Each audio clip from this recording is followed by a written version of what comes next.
Hello, human peoples. You're listening to the podcast network of Gamefully Unemployed.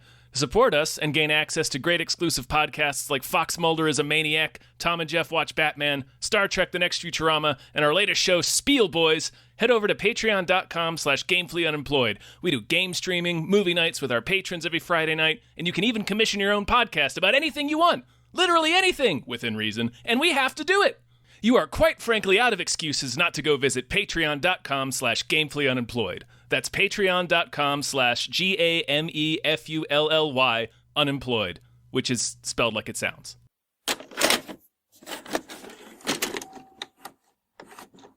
Noises. Strange Get back into it. magic. Hey, everybody. Hello, everyone. My name is David Bell, My name is Tom Ryman. and we just watched Doctor Strange Inside of the Many Universes That Are Mad. Within the multiplicative universes Of wackiness. of zaniness. Is that what we want to go with? Are we going to keep that? All right. That's Yeah, fine. fuck it. Every night, I dream the same dream. And then,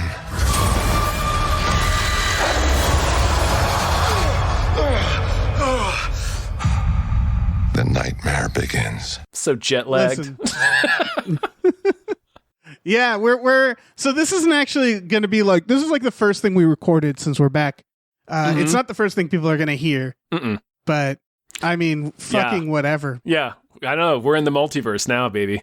We are. Yeah, we're a week late. Backwards is I guess- forwards, up is down, red is green. What? There's something else coming out this weekend that this is coming out after that I feel like I wanted to see. Do you remember what it is? I don't know. I think Men Does it comes matter? out soon. Men comes out soon, but not this weekend. All right. Well, then fuck it. It doesn't matter. We're a week late, which is fine. It's fucking fine. It was kind of a pain in the, like, I had to go a weekend avoiding Twitter because of this fucking movie. Avoiding not just Twitter, avoiding every website on the internet. Right. And here's the thing. I'm not a big Marvel fan. I just like not knowing what's going to be in a movie. Sometimes when I watch a movie, I dare say most times, 99% of the time, I like to not know what's going to happen. Right. And this is one of those, like, it's a combination of things. It's the internet, it's fandom. Yeah. It happens for everything, but people are not good at this. No, they're actively bad at it. Yeah, and so it's kind of to the point that if I hit a spoiler, I often just go, well, I have myself to blame. You know, like, because it's like getting mauled by a tiger. It's like, what did you think the tiger was going to do? Yeah. Like, Twitter is going to spoil everything. That's what it does. Yeah. Here's what I'll say, though.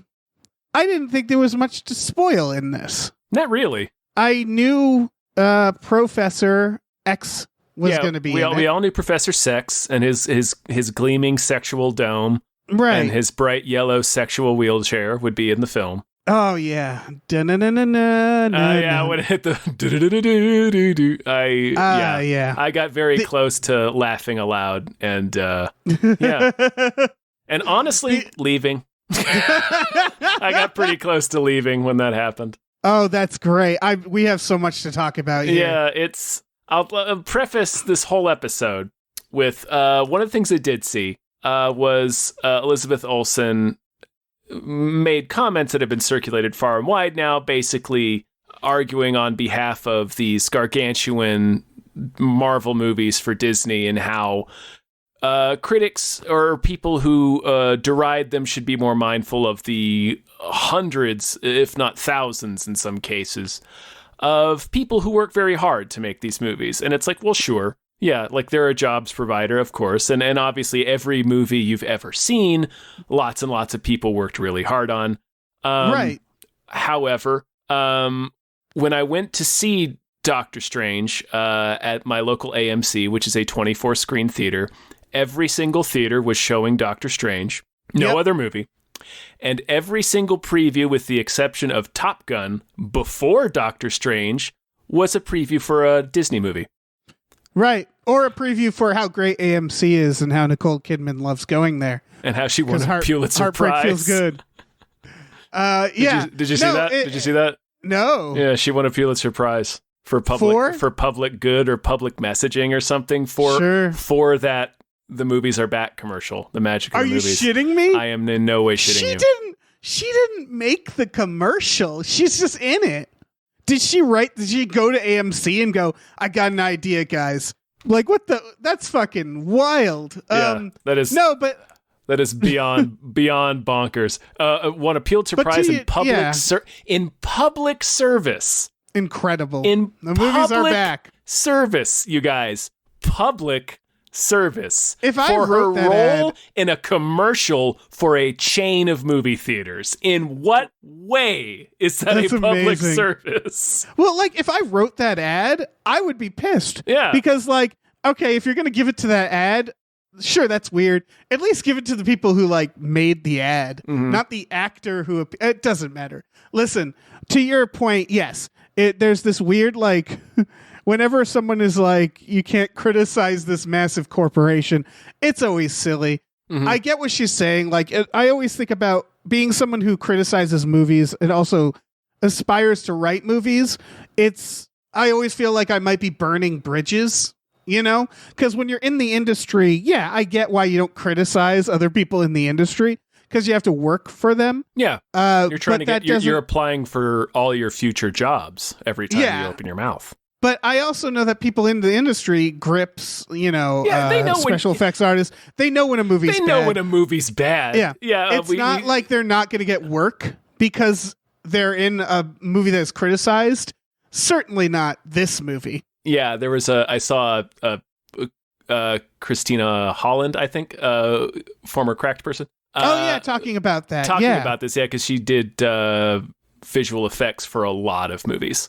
A lot of animated movies. And she's like, people below the line working on a movie know when the movie sucks. It's not... And here's the thing, even people above the line, I would argue... know when the movie sucks, yeah. Yeah. I would argue that the only thing that I would consider toxic in criticism is when people, like, pin all the blame on one person. Yes. Where it's like, yes, a director has a lot more power than a grip, but, like, it is a lot of pieces moving, and so, like, if a movie turns out bad, that doesn't necessarily mean people didn't try their best. There is good qualities in it. Right. For example, just real quick, and it's not even the criticism of Marvel has very little to do with the quality of the film. Yeah, exactly. It's the fact that it's this ogreish behemoth that's just eliminating all other competition. My point of saying that all 24 screens in my AMC was showing Doctor Strange, and 9 of the 10 trailers were for Disney movies. My point is that the only game in town is Disney, and that's bad regardless of how good the movies are. They're suffocating everyone. Yeah, that was my point. Right. There's and so, like, that is why I tend to be a little more favorable towards indie films. I don't think that's unfair. No, it's not unfair. Another movie that came out, Everything Everywhere All at Once, also handles multiverses. And just going to this movie, I guess what I was going to say is, in the example of this movie, I really like the directing of this movie. And I thought the script was terrible. Yeah, this is a bad movie. It's a bad movie directed beautifully by Sam Raimi. It's a bad movie directed by a little scamp, a mischievous little scamp that's being allowed to do, as far as I could tell, pretty much whatever he wanted. Anything he wants. Yeah. So this is why I'm terribly conflicted. Yes. Part of me wants to just say this movie is amazing, everybody go see it. But at the same time, of course, people are going to go see it. Yeah, it's not going to be hurting anytime soon. And the reason why is just that Marvel has never let a director do whatever they wanted, as much as they let Sam Raimi do whatever he wanted making this movie. In this movie, it's truly incredible. It is. He didn't write the script, though. The person who wrote the script hasn't written many movies. I wish them the best. I'm sure they had to do, a huge fucking balancing act with Marvel. I'm sure there was a million things thrown at them. This was a specific nightmare too, because it was originally supposed to come out before the latest Spider-Man movie, so it was delayed at least once for it to be rewritten, just because the sequence of events no longer made sense. Yeah. So this was a nightmare film to write, I'm sure, and it was obviously had to be written by committee, because it's this movie is like kind of plot maintenance. As is like, it feels like most Marvel movies. This is also a gigantic postscript to the WandaVision TV show, basically. Yeah, it's still, I guess, Shang-Chi, and I guess even the last Spider-Man, which I quite enjoyed, still felt like it's all like wrapping stuff up. No, Shang-Chi felt new to me. Shang-Chi felt like a new chapter. That's what I'm saying. Shang-Chi is like the only one that felt like we were telling a story. Yeah. And not just segueing between two different stories. But here's the thing, is none of that really would have mattered to me, because I would say like the third Thor is technically that, right? Yes. Like that's just like, that's a great movie. Yes. That movie is a lot of fun.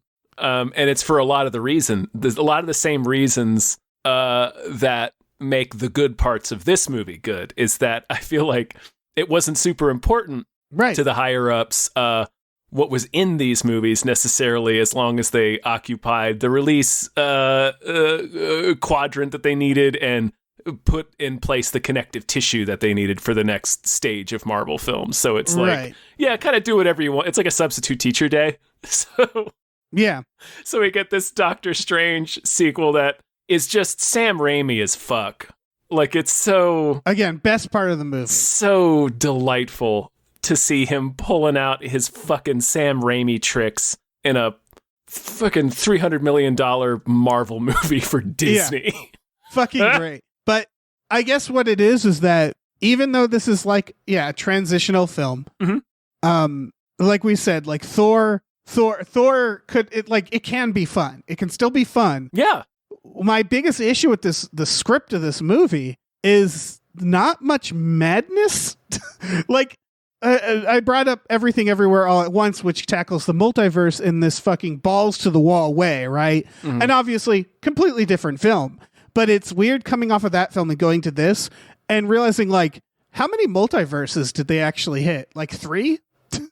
Like, there's a montage where they go through a bunch, but that takes 2 seconds. Yeah, they spend most of the movie in a universe that is, for all very almost no different from our universe. Yeah. And so most of the movie is just them being in jail in that universe. Yeah. And so it was like, they didn't really deliver on what everybody was expecting. Because fucking 3 multiverses. One is just like shitty and dark, and it's just like it's just the one Doctor Strange house. The other one is, like a slightly futuristic one. And then the other is just ours. Mm-hmm. And they don't really explore, like, I was expecting like a shitload of Doctor Stranges, a bunch of variations, like a lot of fun, multiverse of madness. Mm-hmm. And that really wasn't this at all. It actually felt short. I looked up the runtime afterwards. It's 2 hours. And I was like, it felt small and short in this weird way. I was so excited that it was 2 hours. Let me tell you. Yeah. It could have been longer, I guess. I guess the multiverse of madness could refer to this. Okay, here's me arguing for the merits of this film. Like thematically, the biggest idea here is how the knowledge of the multiverse would drive a person insane, in a specific way. Because if you learned that there were multiverses, infinite possibilities, and in these universes, like in one of them is a version of you where you have everything you want, what would you do to take that stuff? And that's the basic premise of this film. And specifically how it makes Wanda, Scarlet Witch, insane. She's and become a villain. Combing the multiverse for her kids. And that's the coolest thing this movie does, is that it makes her a villain, and it makes her a villain immediately. And I felt like the trailers, jarringly quick. Yeah, the trailers did a good job of hiding that. Like, I didn't... Oh, for sure. For some reason, like, maybe, I don't know if I'm like a dummy, but like, I came into this movie expecting Wanda to not be the villain. Like, I thought she was going to be involved in it and was going to have, you know, an arc related to her having to deal with, you know, the fallout from WandaVision, from holding a town hostage in her mind, basically, and and all this loss that she's had to endure. Did not expect her to be the bad guy. Did not expect her to be the bad guy immediately. Right. It kind of makes all of WandaVision not matter, but, you know. It super does. Yeah. Yeah. Also, she goes looking for her kids, not Vision, not a world with Vision. Mm-mm. Just her kids, which exist in other universes, even though she made them up in WandaVision, right? Yes. So that doesn't make any sense. Well, no, in an infinite number of possibilities, she had those two kids. Okay. I mean, if you accept the idea of the multiverse, then sure, there is a universe in which she had those two children. But they're the kids she made. How did they? Were they already kids in WandaVision, or did she like make them from her mind? I think she made them from her mind. It's weird.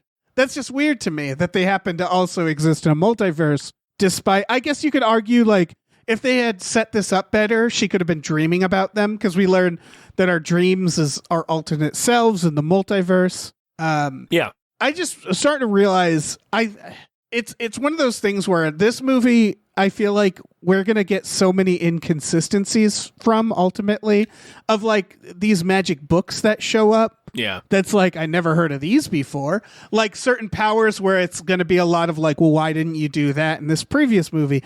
It's kind of like also the idea of like, everybody seems to look the same in other multiverses except for Spider-Man. Like there's that weirdness from the Spider-Man ones. It just, yeah. I'm realizing they're using the term multiverse to do literally whatever they want. Yes, they're using it. That was, I think that's my biggest gripe with this movie, is that they're just, and I think we talked about it a little bit when we talked about the Spider-Man No Way Home, is that they're basically just using the multiverse to get the moments that they want. Like, yes, when they introduce the Illuminati and they show all the people, like they have Haley Atwell come as Captain Carter, and that's a cheer moment. And then they finally show John Krasinski as Mr. Fantastic, and that's supposed to be a big cheer moment. And then Patrick Stewart wheeling out in his animated series yellow hover chair with the animated series theme song playing in the score. As Professor X, to then die for a third time. Yep.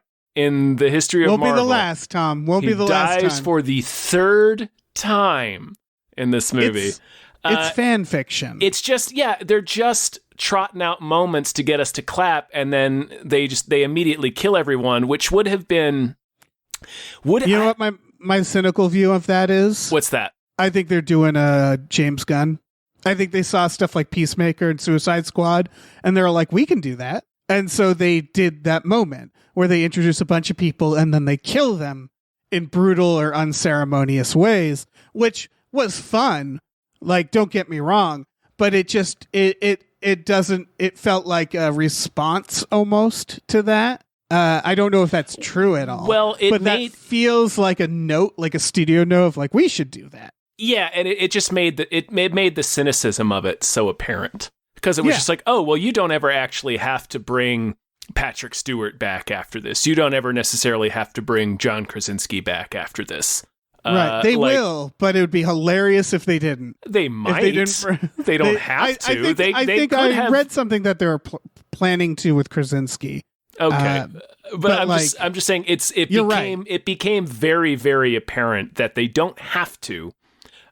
So it's just, they just trotted them out to get the claps, and then they killed them off to get like the memes out of it, like can you believe this sequence in Doctor Strange, even though it's a sequence we've seen, I don't know, 5 times that I can think of, because before Before James Gunn, there was Invincible. Before Invincible, there was The Boys. Before The Boys, there was Kick-Ass. Like, we have seen the quote-unquote Avengers get killed unceremoniously and brutally a lot now. So it's like when we've seen it happen so much that we're now getting the sanitized Disney corporate version of it in Sam Raimi's movie. Even though I'm delighted at the Sam Raimi-ness of it and how I don't understand great stuff. how you did that sequence without getting an R rating.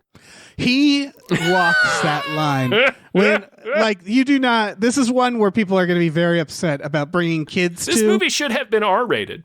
Yeah, when she crawls out of that fucking gong, and it was like, well, there's the Sam Raimi we all know and love right there. Yeah, like, I mean, he just made Wanda's a deadite in this movie. Like, he just. And that's she has no reason to be, but she is. She's just a deadite in this movie. I mean, she's corrupted by the Darkhold, and she is both driven herself insane with grief, which again throws WandaVision straight out the window. The only parts of WandaVision that mattered, it turns out, were the last 5 seconds. Yeah, the post-credit scene where we see that she's reading the Darkhold in solitude. That's the only part that mattered. Right. Also, why is there a temple to her? I don't know. Well, they what's her? Oh gosh, Agatha. In the WandaVision show. Oh my gosh, who plays her? I don't know names, man. Fuck, she's great too. I can't pull her name right now. But anyway, that character had a.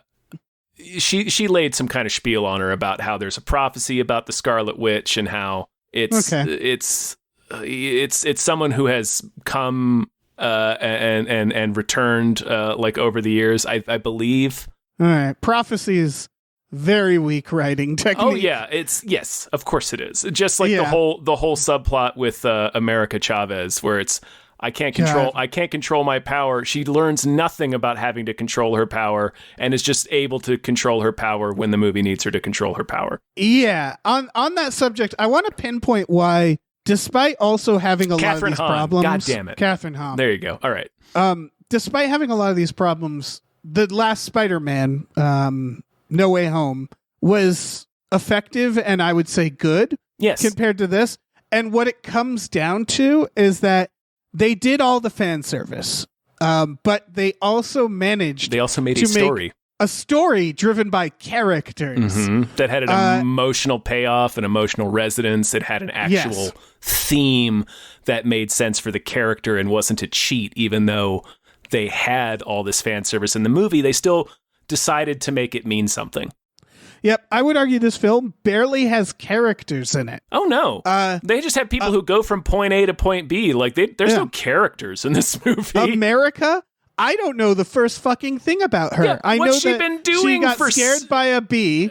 Her mom's got sucked away, which is fucking hilarious. That's the stupidest fucking origin story. Yeah. Oh, my gosh. She doesn't really have a personality beyond that. No, she has no personality. Nobody has any personality in this movie. She might as well have been a dog. Yeah. Like that it's her arc is I can't control my powers, and then Doctor Strange says, "Yes, you can." And guess what? She can. She just does. Yeah.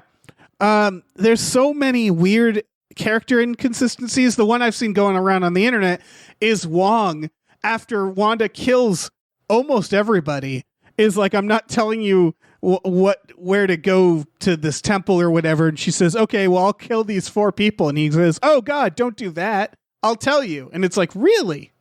You've drawn such hard lines until that moment. Also, even though I love the cameo, extremely weird that Doctor Strange would make a pizza vendor beat himself up for 2 weeks because he dared to ask for money. Yeah.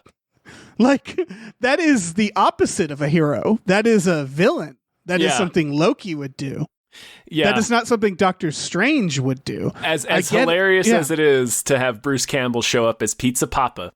Yeah, I get the meta joke is beautiful. It's the meta joke. It's to get him to beat himself up. That's the whole point. To just do Ash. Yeah. Yeah, and like, I love him. I love it. Yeah, he's great. It doesn't make any sense for the character to have done that, yeah. Yeah, it really is. This movie is hinged on the fact that Sam Raimi directed it. For me personally, had he not directed it, there'd be nothing in this film. There'd be nothing about the best thing about this movie is Elizabeth Olsen just having a fucking blast playing a bad guy. Yeah. And part of the reason it works so well is because she's being able to be a bad guy in a Sam Raimi movie. Right. So she's fucking scary in this movie. Right. What this movie did is made me say, like, Sam Raimi, get all these cast members together and make another movie. And make another movie, yeah. Yeah. Make another movie about Elizabeth Olsen being a terrifying witch. Yeah, she's great. She's having so much fun in this. And combining that with the way Sam Raimi does horror and black magic and shit is just so fucking cool. So good. It's so good. Yeah. But her character, again, also, I would argue, even if you've seen WandaVision, seems wildly inconsistent. They're asking us to fill it in ourselves. Yeah. Which is lame. That's a bad excuse. Yeah, the lesson of WandaVision wasn't like, okay, I'm releasing these people. I'm not going to become the villain. And she just she starts as the villain. And it's like, what the fuck happened between those two things? Like at first I was like, well, if you haven't seen WandaVision, this is confusing. And then I realized, like, I have seen WandaVision and this is confusing. Yeah. It's just kind of a fucking mess. It's a huge mess. Yeah. The saving grace is Sam Raimi's direction. Like it moves fast. It moves too fast in some places. In some places, it's mostly plot wise. This movie is bewildering. It's just and then this happens, and then this happens, and then this happens, and it's right. Like, he's at the wedding, and he just happens to He just happens upon the America fighting a monster that sends him into the plot. Yeah, she just happens to jump right to his location, but then they have some gobbledygook about, like, you can control your power because you always teleported exactly where you needed to go. But, like, so we learn the movie opens with him having a nightmare about a version of himself trying to get America to the Book of the Vishanti so that they can defeat this evil. But then he gets stopped by this monster and he's like, oh, the only way around this is to steal your power. It's the only way. But he gets killed by the monster and she escapes. And then Strange wakes up and he's like, oh, that was a crazy nightmare. And then when he meets America the next day, she's like, that wasn't a nightmare, that actually happened. That's how multiverses work. So that means that America already knows that in order to win, they need to get the Book of the Vishanti. But she says nothing about it until Wong and Doctor Strange figure this out themselves. Right. That's a good point. Also, it's bad writing. How does she know that that's how dreams work? I guess she's just figured it out. She's been living in the multiverse for, I guess, 10 years at this point. Yeah, I guess she's just that out. She would figure some. That's fine. Like, I accept that. You would learn some stuff if you were hopping multiverses for a decade. That's true. And then that book ultimately doesn't matter. Doesn't do shit. And so it was like, oh, so we're just buying time here. We're just spinning our wheels. The book didn't do a fucking thing. There's a lot of that. Again, like you said, like that whole sequence with the what's their fucking call? The Immortals? Like the Illuminati. Illuminati. Yeah, they ultimately were there just to make people clap. Mm-hmm. They got rid of them, and then when that was done, I was like, oh, so none of that mattered. Like, there's so much of this movie is just that buying time, is just vamping. Yeah, it truly is. And then when oh my God, the jail cells they're keeping them in, where it's like, okay, so Strange has these manacles on so he can't use his magic, and America hasn't figured out how to use her power at will. So they're stuck in these boxes, these like transparent prison cells, and Rachel McAdams says something about like how they're designed to hold in superpowered entities or whatever. But then, like, later, she's just smashing it open with the fire extinguisher. Right. Well, that's not super powered, Tom. Like this, it's so fire extinguisher. It's so funny to me how a little of a shit this movie's script gives about you. Like, yes, it really felt like the audience was stupid. Yeah. and was just they dangle pretty things in front of them. Well, and they'll clap cheer. for this, so they won't realize that like none of this makes any sense. Right, and sadly, they're probably right. I mean, to be perfectly honest, a lot of the stuff that's a problem, I only noticed like after. Because I fucking loved Sam Raimi's directing. Yeah, he gets to do all the fun Sam Raimi stuff, and it's that stuff is so good. That's we're dogging this movie a lot, but like it really can't be overstated that the Raiminess and the combined with the Elizabeth Olsenness of this movie is so strong that we like can't really completely shit on this movie. Like it saves this movie. I'm gonna watch this movie several more times. Of course I am.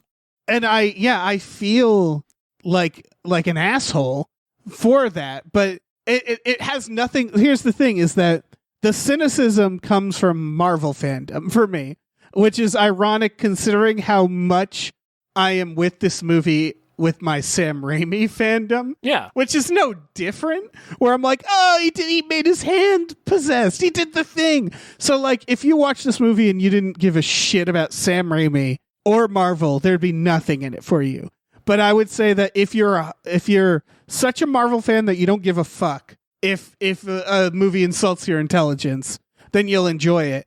And if you're such a Sam Raimi fan that you don't give a fuck, you'll also enjoy it. It's for both. Yeah. Like that's what it comes down to, which all of it means it's still not a good movie. It's like one of the best directed Marvel movies. Yes. Ever made. One of the best directed. Yes. Period. It's a horror film. Yes, it is. He made a horror film. He did. Yeah, and they allowed him to. And I mean, they owe him. Man, it is just the man. There are parts of this movie that are a whole lot of fun. Yeah, it's like it's again, it can't be overstated how strong the Raiminess saves this movie from being complete shit. Yeah, like when she pops that guy's head. Oh, Black Bolt. Yeah, that was just like one of those like moments, because she plugs his mouth so that he pops his own head. Again, when Bruce Campbell is there, delightful. When she comes out of the fucking reflections, and it is straight up Sam Raimi. It's like Drag Me to Hell Raimi. Mm-hmm. The third eye stuff, so very Raimi. Mm-hmm. I do like the setup and payoff of the zombie. That was one of the funnest parts of the movie. Yeah, basically that Doctor Strange that died at the beginning, for whatever reason, his body made it into our universe. They bury the body, and then there's this whole thing where they can possess different bodies in different multiverses. So he does it to the corpse and shows up as a zombie, and it was like, oh, that's great. With a cape of death spirits. Yeah. Yeah, it was beautiful. It's fucking bodacious. Yeah. Oh my gosh. Yeah. There's truly some moments in this that, like, if you just watched the clips, you'd assume you're watching a fantastic film. Mm-hmm. Which it's like, I just wish those moments were accompanied by actual character development and like logic. Like, again, those books, like, Jesus fucking Christ. What are those books? I guess if you're into the comics, you probably know. I mean, they don't. It doesn't matter what they are in the comics. Like in the movie, they're the same thing in the comics they are in the movie, pretty much. It's like we just Deus Ex Machina, right? Like we just got through explaining, like the Book of the Vishanti winds up not mattering at all, right? And that book that's apparent. So the book of, what is it called? The Vishanti. The Book of the Vishanti is the good book that's supposed to give you whatever power you need to win. Right. So say there's like, I don't know, a Titan that wants to kill half the universe. That seems like a good book to have, right? Yeah. So like, where was it? You know, there's a lot of that where it's as they keep introducing more and more of this shit, it just adds all these compounding questions and inconsistencies that they're just like, you know, don't worry about it. It's magic or whatever. And that's the stuff where it's like, it feels like it's all collapsing in on itself. Well, it wouldn't matter. It wouldn't matter as much if they didn't keep referencing Thanos. Yeah. Like if they didn't keep making us think about it, then we wouldn't. Like we would just keep, okay, true. It's time for the next thing. Like introduce these books. How come we didn't find it during Thanos? Because we didn't know about them during Thanos. And that's the other issue that I would argue has been everything since Endgame, including the good ones. Yeah. Which is like, I'm sorry, Marvel, you've created this situation for yourself. Every Marvel film I look at, I'm asking myself, so where is this heading? It has been 3 years since Endgame, and we still don't know where this is going next. No, we really don't. And we've been treading water for the past 3 years of these movies. And they keep like kind of teasing the next thing, but it doesn't go into anything. Yeah. You know, like in this one, Charlize Theron shows up and she's like, come with me. And I'm like, okay, sure. You know, like Eternals had Blade in his voice, and they had that fucking what was it, like Patton Oswalt playing a little guy? Yeah. And again, it was a lot of like, all right, sure. Where is any of this heading? And I have no fucking idea. Yeah. It's just tease after tease, and then these movies which mostly feel like placeholders. Like there is a difference between this and like the first Captain America and the first Iron Man. Like those felt like very complete films on their own that then teased little things here and there. Mm-hmm. Whereas this feels so much like mostly fandom, mostly teasing these things, are and very little actual plot. Right. Like we just pointed out with WandaVision how the only thing that really mattered was the end credits scene. And all the fucking the white Vision that showed up. Where is he? Where is that guy? Right, you think he might have had something to say about Wanda? Yeah. Like there's. You'd think he'd show up in this, or that the what's her name? Is it Rambo? Who? Oh yeah, who was Captain Marvel in the Monica Rambeau? Right. Yeah. And the Secret Wars stuff, where it's like it's all set up now for something that I have no idea what it is. Yep.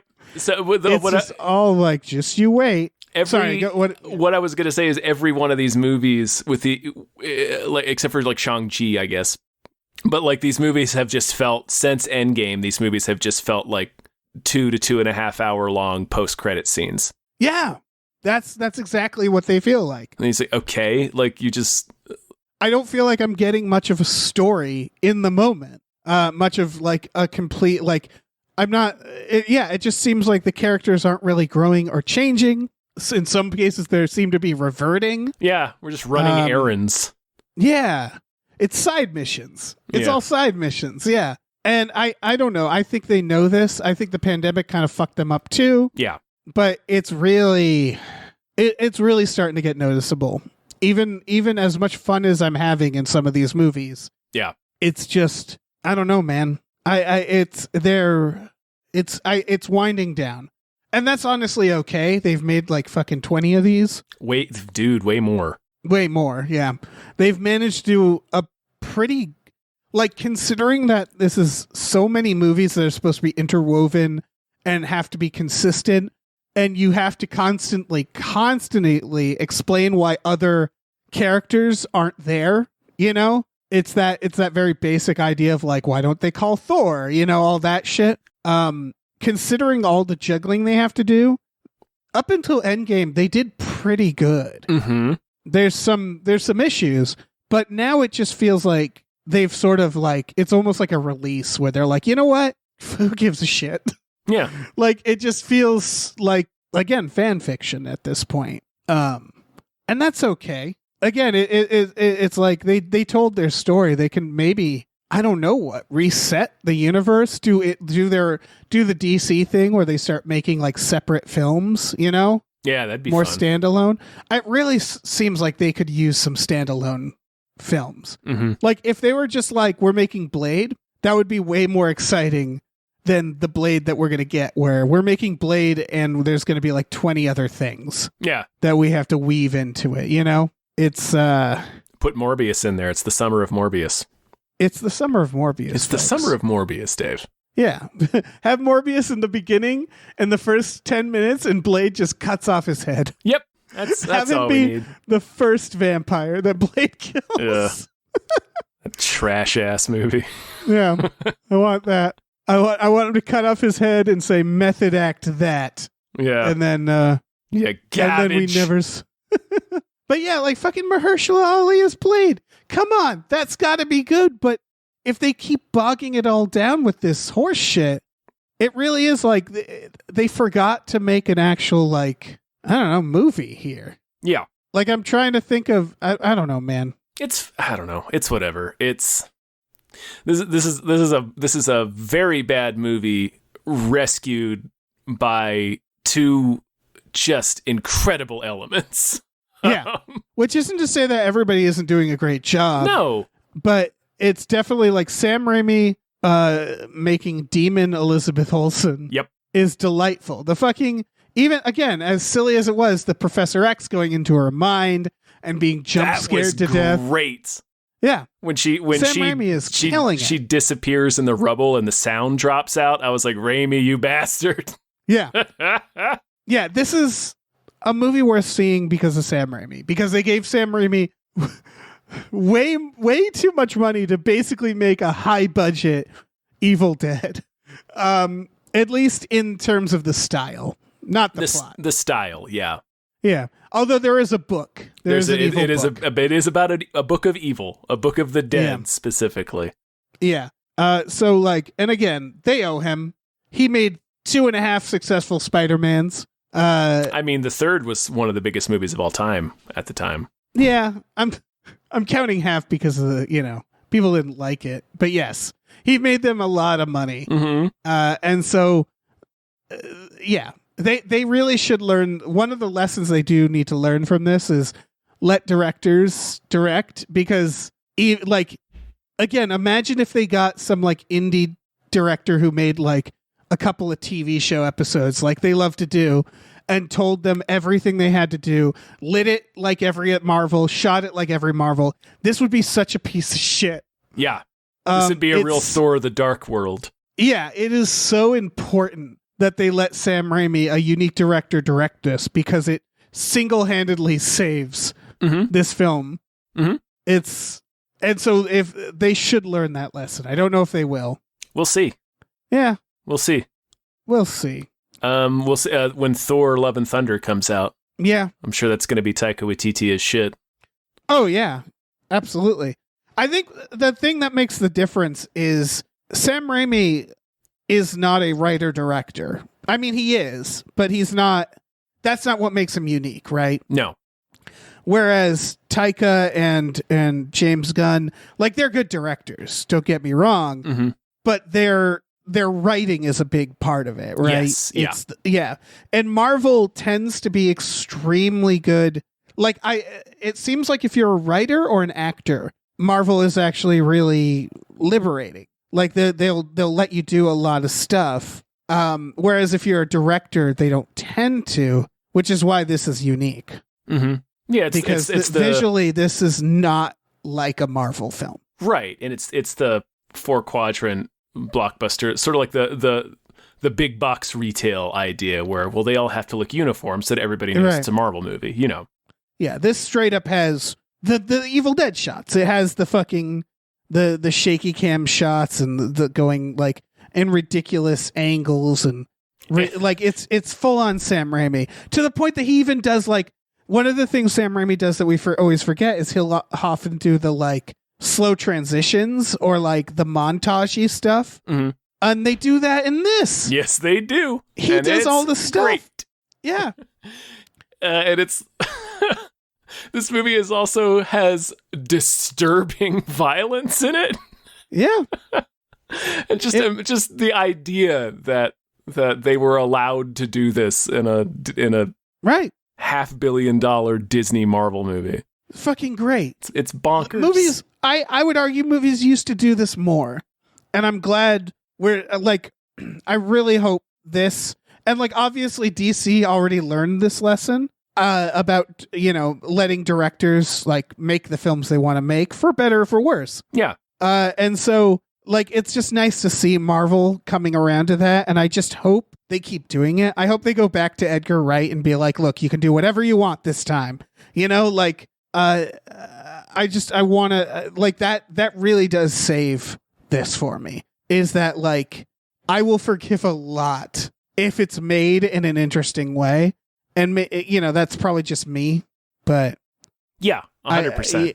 If there's, like, you and I just got through saying in the same breath, this movie is bad, I can't wait to watch it again several more times. Like, there's, yeah. Like, it's so important bad to just... and it's so much fun. Yeah, because the art was allowed. The artisticness of it was allowed to shine through. Yeah. This movie is bad, and it's also one of my favorite Marvel films. Yep. That is... Hands down. That is bizarre to say. It is, yeah. This is an extremely bad movie that I will own. Like, this movie will live in my house. Yeah. This will probably be one of the Marvel films that people remember. Mm-hmm. I think because it's going to stand the fuck out. Yes. It'll be difficult because it's, the 27th or 28th movie at this point, in terms of like what the Christ is going on with the plot. But just like... Right. Yeah, just the fucking chaotic glee of his direction and the horror stuff. And this isn't a one-to-one comparison, but like Halloween 3, like that's a movie that stands out that you can't quite say is good, but boy, people remember it because then in the larger scheme of Halloween, you realize like, man, that's one of the best ones. Like, and it's because they took a huge swing and did something really fucking weird. Yeah. And so like, I don't know, like it's going to be very easy in 20 years from now or more for people to like bleed together the Marvel movies. You know what I mean? Well, they'll be like, oh fuck, which Guardians of the Galaxy is that? Which Thor is that? There'll be no mistaking this one from the rest. Yeah. Yeah. It's sort of like how people have come around on like Batman Returns or like the Schumacher Batman. Right. Where it's like, oh, those movies, you can't say those movies are good, but like, boy, did they go for something. They sure did. Yeah. So yeah, I don't know, man. Yeah, I guess that's all I have. I think this is going to fall into the good bad movie category. I think so too. This is a Congo, Dave. Yeah. Well, yeah, yes and no. I mean, like, there's more artistic merit, infinitely more artistic merit to this than Congo. Right. Congo stands out because it's like the sheer cast performances and like what are like this is there's so fucking bizarre what's going on. There's so much batshit stuff in Congo, yeah. Right. This is really like, man, they did a great job here. You know who I want to see be in more Sam Raimi films? Patrick Stewart. Sure. Like, he deserves to be in another Raimi film, right? Yeah, probably. I think that would be delightful. My man's looking old, though. Yeah. Like, he looks real old in this movie. Yeah, he's going to start being our Betty White, and that's going to make me sad. Yep. Yeah. I think that's all I got. Yeah, that's pretty much all I got, yeah. Yeah, as a Sam Raimi film or fan, I loved it. Yeah, he's got such... Man, I don't, obviously you don't know how much of this is written, but like just the imaginativeness of some of these sequences and so good. Some of the stuff that is identifiably his, just because it's got his fingerprints all over it and you've seen it before. Right. And then there's other stuff that's like like when they're fighting with music notes, I was like, this is a really cool idea. Yeah. And again, to see it all in the highest budget, to see a Deadite in the highest budget imaginable, it's like, fuck, I never thought I'd see this. Yeah.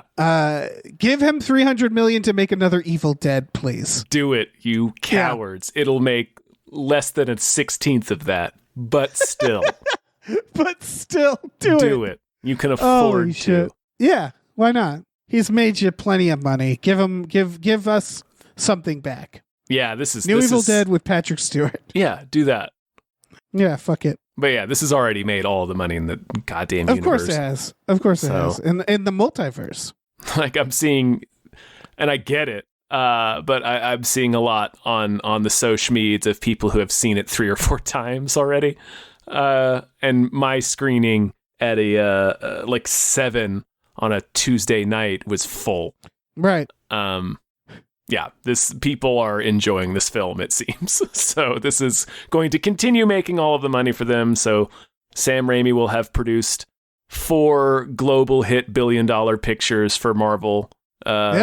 and by extension That's the Disney. thing. So it's like, guys, give him something. Yeah, you reminded me of this in Hypecast when they like advertised this as a Sam Raimi film. You pointed out like they're probably doing that because of Spider-Man, and it didn't even occur to me that's like, yeah, like obviously Evil Dead is not a underground film or anything, but most people know him from the Spider-Mans, you know, from three of the biggest movies of all time and the biggest movies of the aughts.